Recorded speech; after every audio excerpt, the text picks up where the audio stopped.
Hi, I'm Holly Hall, the Curriculum Support Specialist for the Science Penguin. In this video, I'm going to discuss how to share Google Slides-based Science Penguin resources with your students.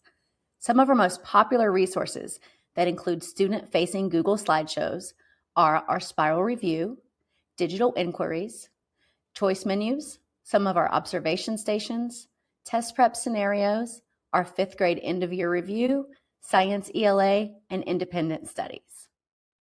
For students to be able to use these slideshows, you'll need to share it with them. Each student will need their own copy so that they aren't all editing the same slideshow. There are 2 ways to accomplish this. It all depends on if you're using a learning management system like Google Classroom, Schoology, or Canvas, or if you just want to provide the link outside of a school system. Let's practice this in Google Classroom using this digital inquiry. First, I'll click through the resource file to find the link. When I click on the link, it prompts me to make a copy. I'll click Make a Copy, and then it's in my personal Google Drive. Now I can title it whatever I want. I'll just call it Mixtures. Now in Google Classroom, I'm going to navigate to the Classwork tab, click Create, and choose Assignment. I'll call the assignment Mixtures Digital Inquiry, and then I'm going to click where it says Google Drive. Here, I'll see all my recent files, and I'll choose the one that I just created. After that, I'm going to click Add, and it's very important that where it says File Sharing Options, I choose Make a Copy for each student. This will allow each student to have their own copy. You can edit the settings on the side as you wish, and then I'll click Assign. Then it's ready in my Google Classroom. If you use Schoology, there's a Google Drive assignment setting that will make a copy for each student in a similar way, and in Canvas, it is called Google Assignments. But what if your school doesn't use a specific system and you just need to provide the link for students? First, we would click the Share button, and then under General Access, you need to make sure that you've chosen anyone with the link.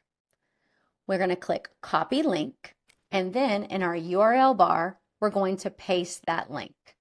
Notice at the end of the link, it says edit, and then it has some characters after that. We're going to take away everything after that slash, and instead of saying edit, it's going to say simply copy.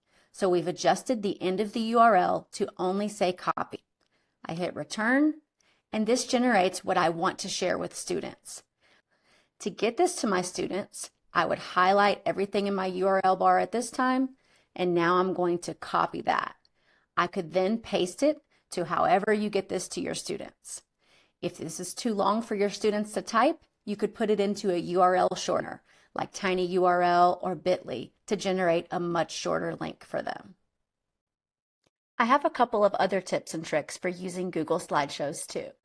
If your students make a mistake, like accidentally removing a text box or another feature, you can press Command-Z on a Mac or Control-Z on a PC to undo your last few moves.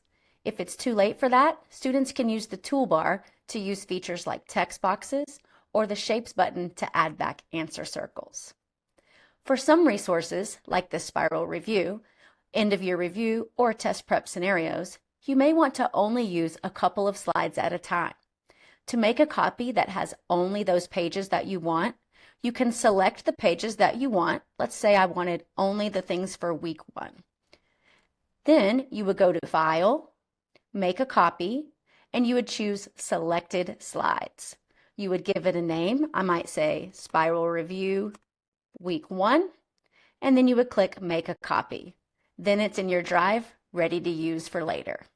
In this video, we've showed you a basic tutorial for how to use Google Slideshow-based resources from the Science Penguin. We hope that this video has set you up for success, and thanks for watching.